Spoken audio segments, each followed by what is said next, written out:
नमस्कार मित्रांनो, आपल्या चॅनलमध्ये स्वागत आहे. मी जिथे काम करायचे तेथील माझे दोघेही मालक माझ्यासाठी वेडे होते. एक मालक 30 वर्षाचा होता तर दुसरा मालक 60 वर्षाचा. एके दिवशी त्या दोघांनी मला एका खोलीत बोलवलं. मी त्या दोघांचे पाय सोबतच दाबून देत होते. तेव्हा मोठ्या मालकाच्या हातून माझ्या अंगावर तेल सांडले. मला तेलानं भरलेलं पाहून ते दोघेही त्यांचं भान हरपून बसले. त्यांनी माझा हात पकडून मला बेडवर खेचलं आणि ते दोघेही वेगवेगळ्या पद्धतीने माझी. नमस्कार मित्रांनो, माझे नाव फुलवंती आहे. छोट्या मालकाच्या लग्नाच्या वेळी मी त्यांच्या घरी बांगड्या भरायला आले होते. मी एक बांगडीवाली होते. माझी सुंदरता पाहून मोठे मालक त्यावेळी माझ्याकडे बघतच राहिले होते. त्यांनी त्याचवेळी मला त्यांच्या घरात मोलकरणीची नोकरी देण्याचं आश्वासन दिलं होतं. त्यांनी मला महिन्याला 7,000 रुपये देण्याचं कबूल केलं होतं. मला पूर्ण वेळ त्यांच्या घरीच राहावं लागणार होतं. त्यांनी मला एक खोलीही राहायला दिली होती. आठवड्यातून एक दिवस मी माझ्या घरी जाऊ शकते असे ते मला म्हणाले होते. पूर्ण महिना दारोदारी हिंडूनही मला एवढे 7,000 रुपये मिळत नव्हते. राहण्याचीही चांगली सोय होत होती म्हणून मी त्यांची ऑफर मान्य केली व आता मोरे परिवारासोबत राहू लागले होते. आज मला त्या घरात काम करून 15 दिवस होत आलेत. त्या घरात नवीन सून तिच्या लग्नाच्या 15 दिवसानंतर आज तिच्या सासरी आली होती. छोटे मालक त्यांची बायको आल्यामुळे फार खुश होते. छोट्या मालकीणबाई दिसायला फारच सुंदर होत्या. आज छोट्या मालकांनी मला त्यांच्या खोलीत त्यांची सेवा करण्यासाठी बोलवलं नव्हतं. त्यांची बायको आल्यापासून ते तिच्यातच व्यस्त झाले होते. पण मोठे मालक व्यस्त नव्हते. त्यांची बायको काही वर्षापूर्वीच त्यांच्यापासून लांब झाली होती.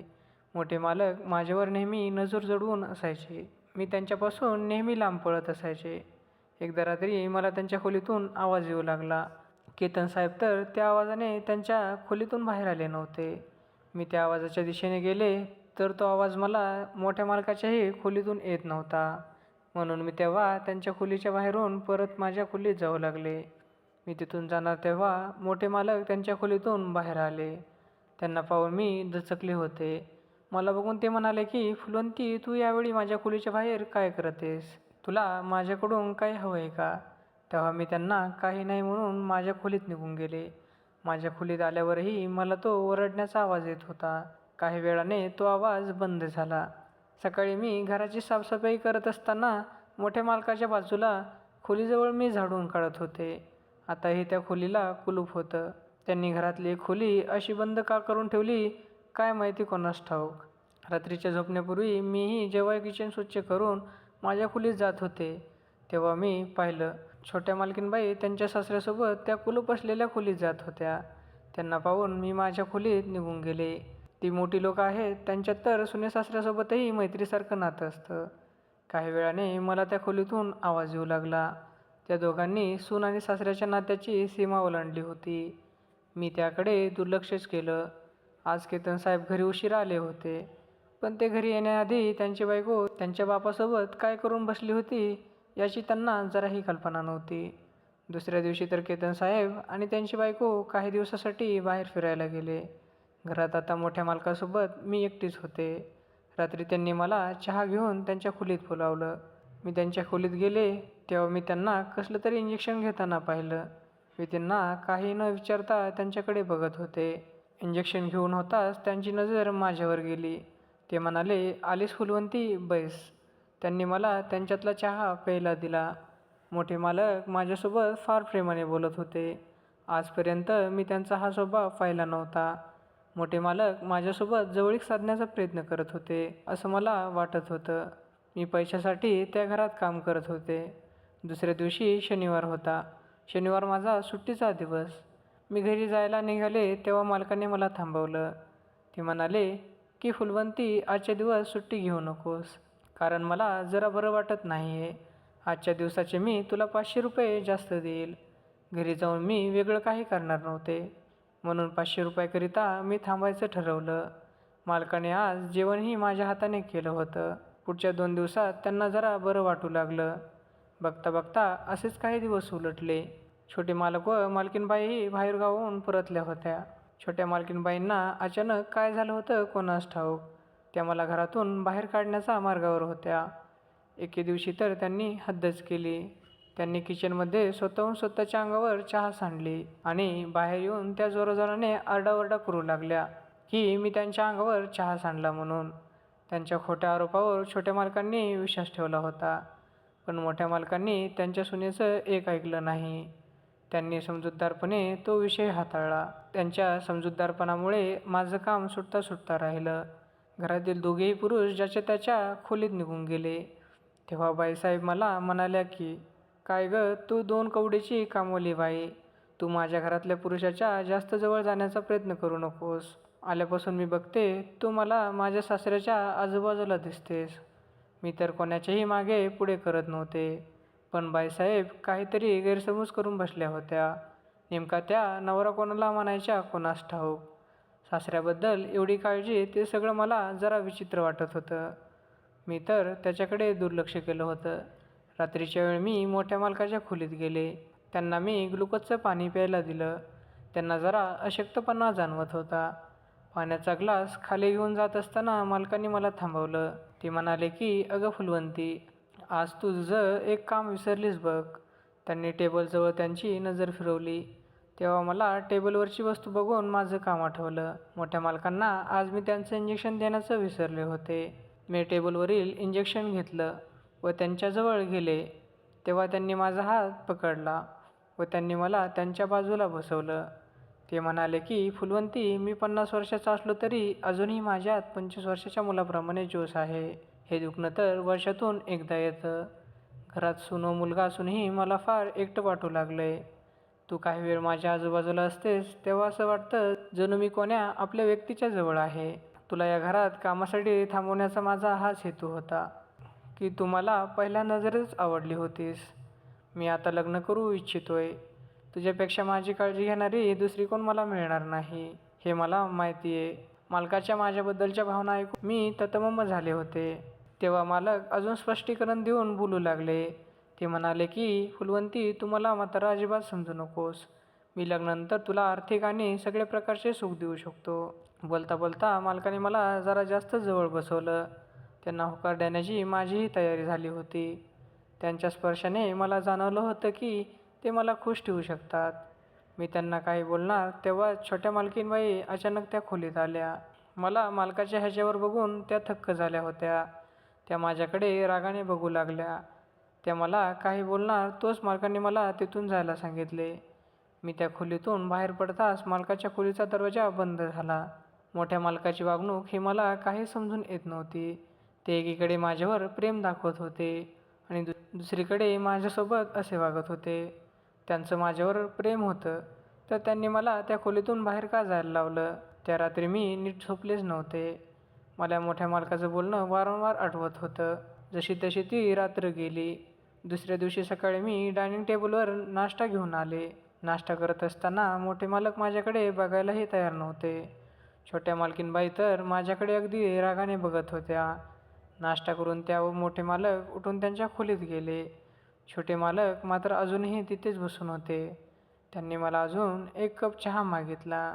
मी त्यांच्यासाठी मसाला चहा घेऊन आले. माझ्या हातून चहाचा कप घेत असताना छोटे मालक माझ्या हाताला स्पर्श करू लागले. मी त्यांना म्हणाले, मालक, बाईसाहेबांनी बघितलं तर काय होईल. तेव्हा मालक म्हणाले की, तिचं टेन्शन तू घेऊ नकोस. तिला काय उत्तर द्यायचं ते मी बघेल. असेही पुढचे 9 महिने ती मला खुश ठेवू शकणार नाही. त्यामुळे तिचा मला काही बोलण्याचा संबंध येत नाही. काही दिवसात ती माहेरी जाईल. तेव्हा तूच माझी काळजी घेशील ना. मालकाचं बोलणं मला सगळं समजत होतं. त्यांना माझ्याकडून काय हवं होतं ते मी समजलीच होते. पण काही दिवसात छोट्या मालकाचा संसार तुटणार होता याची त्यांना जराही कल्पना नव्हती. तर झालं असं, त्या दिवशी संध्याकाळी मोठ्या मालकांना थंडी भरून आली होती. त्यांच्या तपासणीसाठी मी डॉक्टरांनाही घरी घेऊन आले. जास्त घाबरण्यासारखं काही नव्हतं. त्यांना जरा कणकणी भरली होती. पुढचे 2 दिवस ते बेडवर होते. त्यांच्या आजारपणात मी त्यांची फार काळजी घेतली. आजारपणात असतानाही ते माझ्यासोबत जवळीक साधण्याचा प्रयत्न करत होते. पण मी त्यांचे प्रयत्न पूर्ण होऊ दिले नाही, कारण मला त्यांचा राग आला होता. माझ्यासमोर त्यांच्या प्रेमाचा प्रस्ताव मांडून ते एकदम बदललेले होते. छोट्या मालकीणबाईंनी त्यांच्यावर काय जादू केली होती कोणास ठाऊक. त्या दिवशी रात्री जेवणासाठी मी मोठ्या मालकांना त्यांच्या खोलीत बोलवायला गेले. त्यांच्या खोलीतून ते एकटे नाही तर त्यांची सुनबाई त्यांच्यासोबत बाहेर आली. ते दोघे त्या खोलीतून सोबतच बाहेर आले आणि हे सगळं काही छोट्या मालकांनीही पाहिलं. डायनिंग टेबलजवळ येताच मोठ्या मालकांनी त्यांच्या मुलाच्या हातात त्यांचा मोबाईल दिला. त्यातील व्हिडिओ पाहून छोटे मालक फारच तापले होते. ते जागचे उठले व त्यांनी त्यांच्या बायकोच्या एक कानाखाली वाजवली. ती गरोदर आहे याचीही त्यांनी पर्वा केली नव्हती. छोटे मालक त्यांच्या बायकोला चिडूनच म्हणाले की तू माझ्या बापाची शुगर चेक करण्यासाठी त्यांच्या खोलीत जात असायचीस ना, मग हे काय आहे? छोट्या मालकीनबाई त्यांच्या सासऱ्यामागे पुढे का असायच्या हे मला माहीत होतं. आज जर मोठ्या मालकांनी त्यांच्या व त्यांच्या सुनेचा व्हिडिओ त्यांच्या मुलाला दाखवला होता. त्यात छोट्या मालकीन त्यांच्या सासऱ्यांना स्वतःहून जवळ ओढत असताना दिसत होत्या. छोटे मालक तर फार भडकले होते. त्यांनी त्याचवेळी त्यांच्या बायकोला तिच्या माहेरी पाठवलं. मालकीनबाई तिथून जायला तयार नव्हत्या. तेव्हा मी त्यांना समजावलं की कोणासाठी नाही पण तुमच्या बाळासाठी तुम्हाला काही दिवस माहेरी जावं लागेल. रागाच्या भरात छोटे मालक काही करून बसतील. त्यांचा राग शांत होताच तुम्ही तुमच्या घरी परत या. हे घर तुमचंच आहे. आज पहिल्यांदा मालकीनबाईंना माझं म्हणणं पटलं होतं. त्यांनी माझं बोलणं शांततेत ऐकलं व त्यांच्या माहेरी गेल्या. त्या तिथून जाताच छोटे मालकही रागाच्या भरात घराच्या बाहेर गेले. त्यानंतर मोठे मालक व मीच घरात होते. मी त्यांना त्यांचं ताट वाढलं व आत किचनमध्ये जाऊ लागले. तेव्हा त्यांनी माझा हात पकडला. ते म्हणाले, फुलवंती, हे सगळं मी तुझ्यासाठीच केलं आहे. माझ्या सुनेला घराबाहेर काढणं गरजेचं होतं, कारण ती मला धमकी देत होती की ती आपल्या नात्याबद्दल नको ते प्रचार करेल. मला तिच्यात जराही इंटरेस्ट नाही आहे. पैशासाठी ती माझ्या मागे लागली होती, पण माझी खरी अर्धांगिनी तूच होशील. तू आजारपणात माझी काळजी घेतली, त्यावरून मी समजलोय की तूच माझ्यासाठी योग्य आहेस. आता आपण लग्न करू शकतो. मोठे मालक माझ्या प्रेमात एवढे वेडे होते ते मला माहीत नव्हतं. मला तर एक चांगलं आयुष्य मिळणार होतं, म्हणून मीही त्यांना होकार भरला. मी त्यांच्यासोबत बसून जेवण केलं. त्यांचा मुलगा बराच वेळ झाला घरी आला नव्हता. मोठे मालक मात्र आघाडीवर होते. जेवण होताच ते मला त्यांच्या खोलीत घेऊन गेले. खोलीची कडी लागताच ते एकदम तरुण झाले होते. त्यांनी मला मिठी मारली. त्यानंतर ते सिंदूर घेऊन आले व माझी मांग भरू लागले. तेव्हा मी त्यांना थांबवलं. मी त्यांना म्हणाले की मालक, असं नको. आपण चार चौघात लग्न करूयात. असं एकट्यात केलं तर लोक मला तुमची रखील समजतील. त्यावर मालक म्हणाले, आपल्या प्रेमाला कोणी वाईट नजरेने बघेल हे मला नकोय. माझं तुझ्यावर प्रेम आहे आणि ते मी चार चौघातही सिद्ध करायला लाजणार नाही. आपण उद्याच लग्न करूयात, पण आतापासूनच तुम्हाला माझ्या नावाने हाक मारायला सुरुवात कर. मला ते आवडेल. अहो प्रतापराव, तुमचं प्रामाणिक प्रेम आमच्या मनालाही भावलंय बरं का. मी असं बोलून लाजले. तेव्हा माझं लाजणं पाहून प्रतापराव पुन्हा एकदा तारुण्यात शिरले. ते माझ्याजवळ येऊ लागले. तेव्हा मी त्यांना म्हणाले, जरा दम घ्या. आपल्यात जे काही होईल ते लग्नानंतरच, कारण मलाही पहिल्या रात्रीचं सुख हवंय, पण लग्नानंतरच. माझी ही पहिलीच वेळ आहे. माझं लग्नाचं स्वप्न, त्यानंतरच्या सगळ्या गोष्टीचा अनुभव मला तेव्हाच घ्यायचा आहे. माझं बोलणं ऐकून प्रतापरावही उत्साहित झाले. ते म्हणाले, मी उद्या जाऊन लग्नाची तारीख काढून येतो. त्यांचा उतावळेपणा मला समजत होता. मी त्यांना बेडवर बसवलं व त्यांचं शुगरचं इंजेक्शन दिलं. काही वेळातच ते झोपी गेले. मी त्यांच्या कपाळावरून हात फिरवत होते. तोवर मला बाहेरून छोट्या मालकाचा आवाज आला. त्यांच्या आवाजाने प्रतापराव उठायला नकोत म्हणून मी धावतच बाहेर गेले. छोटे मालक फारच प्यायले होते. याआधी मी त्यांना असं कधीच बघितलं नव्हतं. बायकोने असा धोका दिल्यावर नवऱ्याची अशी अवस्था होणं साहजिक होतं.